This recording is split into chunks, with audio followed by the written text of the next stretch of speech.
നിന്നെ വാള മീനിനെ പോലെ പിടിക്കും. തിരുവനന്തപുരത്തെ വാഴോട്ടുകോണം BJP കൗൺസിലറാണ് കാപ്പ കേസ് പ്രതിയായ ആർ സുഗതൻ. സുഗതനെ ഇന്നലെ വിയ്യൂർ സെൻട്രൽ ജയിലിൽ നിന്നും തിരുവനന്തപുരത്തേക്ക് കൊണ്ടുവന്നു. 2 കേസുമായി ബന്ധപ്പെട്ടാണ് സുഗതനെ ഇന്നലെ വിയ്യൂർ സെൻട്രൽ ജയിലിൽ നിന്നും തിരുവനന്തപുരത്തേക്ക് എത്തിച്ചത്. ഒന്ന്, വട്ടിയൂർക്കാവ് വെള്ളൈക്കടവ് എന്ന് പറയുന്ന ഒരു ക്ഷേത്രമുണ്ട്. ആ ക്ഷേത്രത്തിലെ ഗാനമേളയുമായി ബന്ധപ്പെട്ട് സുഗതൻ ആളുമാറി ഒരാളെ ഇരുമ്പ് വടികൊണ്ട് അടിച്ച് ഗുരുതരമായി പരിക്കേൽപ്പിച്ചു. അതാണ് ആദ്യത്തെ കേസ്. രണ്ടാമത്തേത്, ഈ സുഗതനെ പിടിക്കാനായി, ഒളിവിൽ കഴിഞ്ഞ സുഗതനെ പിടിക്കാനായി അയാളുടെ വീട്ടിലെത്തിയപ്പോൾ സുഗതൻ അവിടെ നിന്ന് കടന്നു കളഞ്ഞു. അങ്ങനെ വട്ടിയൂർക്കാവ് SHOയും SIയും കൂടി ഇയാളെ പിടിക്കാൻ പോയപ്പോൾ RSS BJP പ്രവർത്തകർ ഉപരോധം തീർക്കുകയും പോലീസ് ആകാശത്തേക്ക് വെടിവെച്ച് ഇയാളെ പിടിക്കുകയും ചെയ്തു. വട്ടിയൂർക്കാവ് വെള്ളൈക്കടവ് ക്ഷേത്രത്തിലെ കേസ് നടക്കുന്നത് മാർച്ച് മാസത്തിലാണെങ്കിൽ നെട്ടയത്ത് വെച്ച്, ഇയാളുടെ വീട്ടിൽ വെച്ച് ഉള്ള ഈ കേസ്, പോലീസിനെ ആക്രമിച്ചു എന്ന് പറയുന്ന ഈ കേസ് ജൂൺ മാസത്തിലാണ് നടക്കുന്നത്. അങ്ങനെ 2 കേസുകളായിട്ടുള്ള പ്രൊഡക്ഷൻ വാറണ്ടാണ് സുഗതന് മേലുള്ളത്. ഇന്ന് രാവിലെ 11 മണിക്ക് Nedumangad first class judicial magistrate കോടതിയിലാണ് സുഗതനെ ഹാജരാക്കിയത്. അവിടെ മുതൽ 5:30 വരെ നീണ്ടുനിന്ന നാടകീയമായ നീക്കങ്ങളായിരുന്നു ഇന്ന് നമുക്ക് തിരുവനന്തപുരത്ത് കാണാൻ കഴിഞ്ഞത്. അതായത് സുഗതന്റെ കേസ് തന്നെയാണ് 11 മണിയോടുകൂടി ആദ്യം കോടതി പരിഗണനയ്ക്കെടുത്തത്. അതിനുശേഷം കോടതി വൈദ്യ പരിശോധനയ്ക്കായി വിട്ടു. വൈദ്യ പരിശോധനയ്ക്കായി സുഗതൻ പോയത് വിയ്യൂർ സെൻട്രൽ ജയിലിൽ നിന്ന് വന്ന പോലീസുകാരുടെ ജീപ്പിലാണ്. ആ ജീപ്പിലേക്ക് സുഗതനെ കുറിച്ച് തിരുവനന്തപുരത്ത് അന്വേഷണം നടത്തുന്ന വട്ടിയൂർക്കാവിലെ SI ആയിട്ടുള്ള അഭിജിത്തും കയറി. അഭിജിത്ത് കയറിയതിനു ശേഷം സുഗതനോട് പറഞ്ഞു, നിന്നെ വാള മീനിനെ പിടിക്കുന്നത് പോലെ പിടിക്കും എന്ന് അടക്കം അദ്ദേഹത്തെ വിരട്ടി എന്നാണ് സുഗതൻ പറയുന്നത്. സുഗതൻ ഇക്കാര്യം തിരികെ കൊണ്ടുവന്ന് വൈദ്യ പരിശോധനയ്ക്ക് ശേഷം തിരികെ കൊണ്ടുവന്നപ്പോൾ കോടതിയോട് ഇക്കാര്യം പറഞ്ഞു. വട്ടിയൂർക്കാവ് SI അഭിജിത്ത് ഇങ്ങനെ തന്നെ മാനസികമായി പീഡിപ്പിച്ചു എന്നുള്ള പരാതി സുഗതൻ കോടതിയോട് പറഞ്ഞു. കോടതി ഉടൻ തന്നെ വട്ടിയൂർക്കാവിലെ ക്രൈം SIയെ വിളിച്ചു വരുത്തി വിശദാംശങ്ങൾ അന്വേഷിച്ചു. പിന്നീട് ഇയാളെ വൈകുന്നേരം 5:30 വരെ പോലീസിന് വിട്ടുകൊടുത്തു, കസ്റ്റഡിയിലേക്ക് വിട്ടുകൊടുത്തു. 2 കാര്യങ്ങളാണ് പോലീസിന് ഇവിടെ പ്രധാനമായും അന്വേഷിക്കേണ്ടത്. ഒന്ന്, സുഗതനെ വിശദമായി തന്നെ ചോദ്യം ചെയ്യണം. അയാളെ പല കേസിലായിട്ട് 5 കാപ്പ കേസ് പ്രതികളാണ്. ആകെ 19 കേസാണ്. അതിലെ 18 കേസുകളും ഈ പറയുന്ന വട്ടിയൂർക്കാവ് സ്റ്റേഷൻ പരിധിയിലാണ്. ഒരു കേസ് മാത്രമാണ് നെടുമങ്ങാട് പോലീസ് സ്റ്റേഷന്റെ പരിധിയിലുള്ളത്. പോലീസിന് വിശദമായി ചോദ്യം ചെയ്യണം ഇയാളെ. മാത്രമല്ല, ഈ അമ്പലത്തിലെ ഗാനമേളയുമായി ബന്ധപ്പെട്ട് ഒരാളെ അടിച്ച് പരിക്കേൽപ്പിച്ച ആ ആയുധം കണ്ടെത്തണം, ഇരുമ്പ് കമ്പി കണ്ടെത്തണം. എന്നാൽ വളരെ ചുരുങ്ങിയ സമയം മാത്രമാണ് സുഗതന് പോലീസിന്റെ കസ്റ്റഡിയിൽ കിട്ടാനായത്. അതായത് ഏതാണ്ട് 2 മണി മുതൽ 5:30 വരെ മാത്രം ആണ്, ഇത്രയും 2.5 മണിക്കൂർ മാത്രമാണ് സുഗതന് പോലീസിന്റെ കസ്റ്റഡിയിൽ കഴിയേണ്ടി വന്നത്. പിന്നീട് അയാളെ 5:30 വീണ്ടും കോടതിയിൽ ഹാജരാക്കി. കോടതിയിൽ ഹാജരാക്കിയപ്പോൾ പോലീസ് പറഞ്ഞൊരു കാര്യം, ഇയാൾ ചോദ്യം ചെയ്യലിനോട് സഹകരിച്ചില്ല. മാത്രമല്ല, ഈ പറയുന്ന ഇരുമ്പ് വടി കണ്ടെത്തുന്ന കാര്യത്തിൽ ഇയാൾ തീരെ സഹകരിക്കുന്നില്ല എന്നുള്ള നിലപാടാണ് പോലീസ് എടുത്തത്. മാത്രമല്ല, ഇവിടെ പ്രധാനപ്പെട്ട മറ്റൊരു കാര്യം കൂടിയുണ്ട്. പോലീസ് സ്റ്റേഷനിലേക്ക്, വട്ടിയൂർക്കാവ് പോലീസ് സ്റ്റേഷനിലേക്ക് സുഗതനെ കൊണ്ടുവന്നപ്പോൾ തിരുവനന്തപുരത്തെ ഡെപ്യൂട്ടി മേയറായിട്ടുള്ള BJPയിലെ ആശാനടക്കമുള്ള പ്രവർത്തകർ പോലീസ് സ്റ്റേഷന് മുന്നിൽ തടിച്ചുകൂടിയിരുന്നു. അവരൊക്കെ തന്നെ പോലീസിനെ പ്രതിരോധിക്കാനായി വന്നവരാണ്. പക്ഷേ കാര്യമായ ക്രമസമാധാന പ്രശ്നങ്ങളൊന്നും തന്നെ അവിടെ ഉണ്ടായില്ല. അവരവിടെ കൂടിയെന്ന് മാത്രമേ ഉള്ളൂ.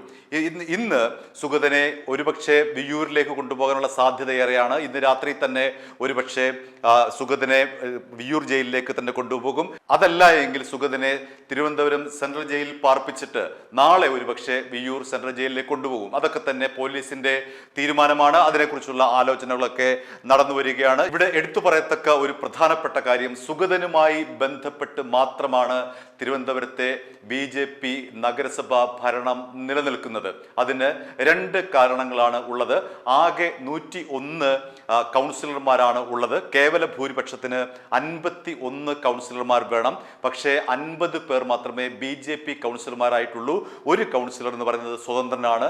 പാറ്റൂർ രാധാകൃഷ്ണൻ എന്ന് പറയുന്ന തിരുവനന്തപുരം പ്രസ് ക്ലബിന്റെ മുൻ ഭാരവാഹി കൂടിയാണ് ഈ പാറ്റൂർ രാധാകൃഷ്ണൻ. അങ്ങനെ പാറ്റൂർ രാധാകൃഷ്ണന്റെ പിന്തുണയോട് കൂടിയാണ് ഈ 51 എന്ന് പറയുന്ന കേവല ഭൂരിപക്ഷം കഷ്ടിച്ച് BJP സംഘടിപ്പിച്ചതും ഭരണം നിലനിർത്തുന്നതും. ഇവിടെ രണ്ട് പ്രശ്നങ്ങളാണ് സുഗതനുമായി ബന്ധപ്പെട്ട് നിൽക്കുന്നത്.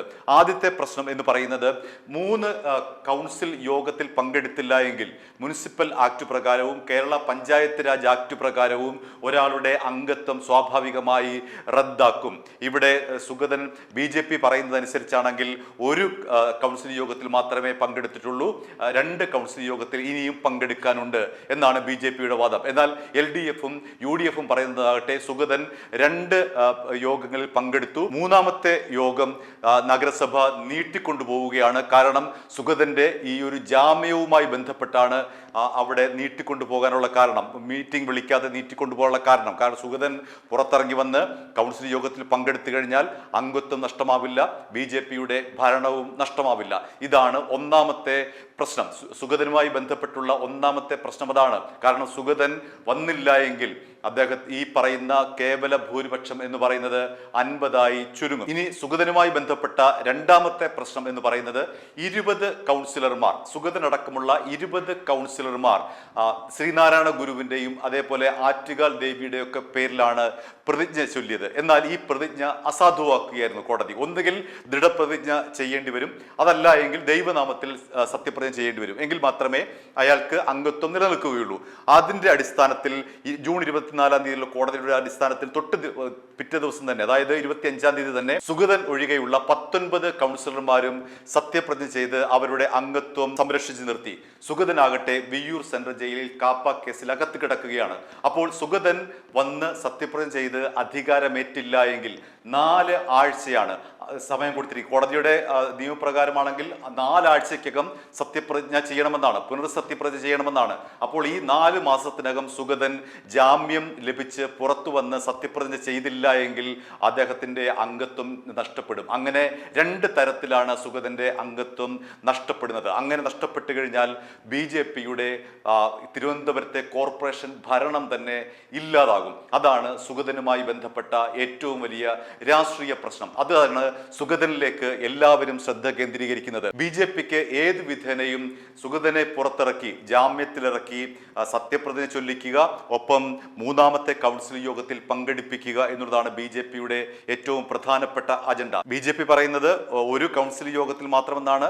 LDFും UDFും പറയുന്നത് സുഗതൻ 2 കൗൺസിൽ യോഗത്തിൽ പങ്കെടുത്തിട്ടുണ്ട്, 3ാമത്തേത് പങ്കെടുക്കാതിരുന്നാൽ സ്വാഭാവികമായും അദ്ദേഹത്തിന്റെ അംഗത്വം നഷ്ടപ്പെടുമെന്നാണ്. അതിന്റെ പേരിലാണ് കഴിഞ്ഞ ദിവസം ഈ രജിസ്റ്ററുമായി ബന്ധപ്പെട്ട് രജിസ്റ്ററിൽ കൃത്രിമം കാണിച്ചു എന്നാണ് UDFും LDFും ആരോപിക്കുന്നത്.